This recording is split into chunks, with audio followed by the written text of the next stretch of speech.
Hello, good morning. Welcome to another video. I'm Gloria, and this is my story. And mostly it's about people's life, true story. Let's go. My name is A. That's how most of my acquaintances know me. A few of them need to see this. I'm sharing it here because this is the widest platform I know I can vent on and still somehow protect my animosity.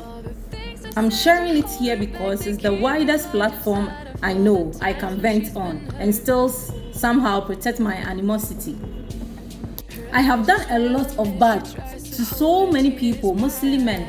I am sorry to begin with. I did not have a difficult childhood or early heartbreaks from guys. Everything about my life and the pace at which things kept aligning for me seemed like I was born with some magic.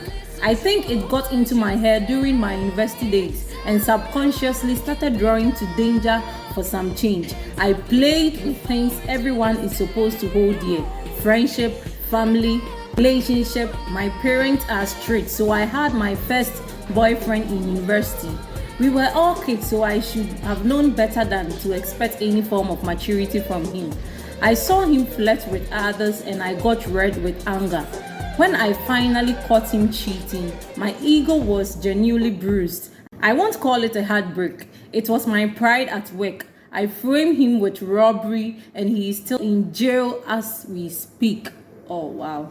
I am sorry, Jordan. I really am. I met Fred after Jordan. He was rich, engaged to be married. I was in level 200 and badly wanting to belong. I didn't think twice when he proposes. I agreed to date him in spite of his engagement. I knew I've had all of him at the end of it. In short, I charmed him with very cheap herbs and fruits. Any lady who frequents the Las Palmas side of Medina Market will know what I mean. He cancelled his engagement within 2 months of dating me. I wasn't in for it. His family and the woman kept calling me, but I paid no heed. I was only 20 then. We got pregnant twice. I made sure to tell him both times. And just when he is excited about us starting a family, I abort it and tell him later. The disappointment in his face and the first time felt good, so when I got pregnant again, I decided to do same. He got worried that I didn't want him in my future and started obsessing over me. And everything I did, I felt threatened. I was a kid. I didn't know charms need other charms to break them. I only broke up with Fred via WhatsApp, thinking he would just obey me because of the charm.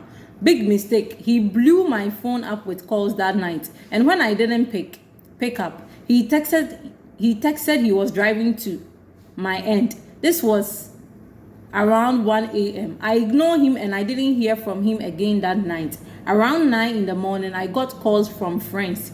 He had died in RTA. Fred that shook me a bit, but after a while, I was more of it. What doesn't kill you makes you stronger. Fred that shoot me a bit, but after a while, it was more of what doesn't kill you makes you stronger feeling. I had had a taste of how to control a man, and I sought to do more and gain bigger things. All this while my mom had noticed changing in my person and was worrying me with advice and prayers. Going home was no longer exciting for me. I rented my first apartment at age 21 when I was in level 300. I jumped onto dating and hookup sites. I wanted sugar daddies. I got quite a handful and I made sure to learn more tricks to catch, keep, use and discard them at will. 2 of them lost their marriages because of me. The other had wives who believed in for better or worse, so they stayed.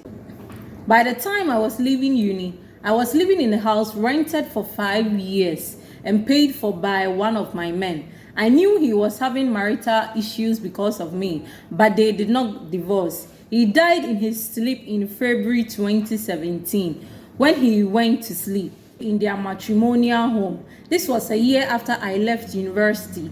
I had no direct hand in his death, but I've never been able to shake off the fear that he might have been put out because of me. He had a young son too. By 2019, I have been with nothing less than 10 married men. I had only one boyfriend my age and that was my first boyfriend. In July 2019, I tested for HIV positive. I kept it my little secret because I wasn't ready to lose my sponsors. This was until I met Ayisi, a fine gentleman for whom my heart skipped a beat. Within a week of knowing him, I started feeling guilty for everything I did with the men before him. He made me feel love for the first time.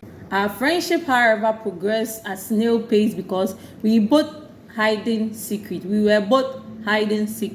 When I could no longer contain my feeling, I told him about it and also told him about my status. That was the best day of my life. I used to confirm he felt the same about me. He added, I have been scared all this while because I'm also HIV positive. If I knew your status earlier, I would be buying wedding items by now. We got married in February 2021 and God has blessed us with a beautiful baby girl. My skeleton from the past has still not been able to fully share with my husband. I hope I get the courage to really come clean someday. Please say a prayer for me. This was a lady from university who had a boyfriend, was jealous that the boyfriend was giving too much attention to other ladies, and she got curious, and she realized that it was true. His boyfriend was cheating on him. So she was like, then I also do more. Because she was hurt, he reacted wrongly. Now he was like, I'll get different type of men and all to get everything that I want. He started dating men using charm, a whole lot to seek attention. And then he had one guy who was engaged, about to marry, but he was dating that man, and the man died because of the charm, precisely from what I read. And also he started dating married men, some who gave him all that she wanted, rent and everything.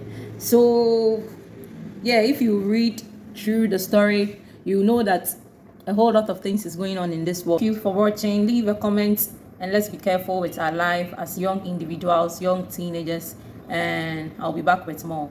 Please subscribe. Love you.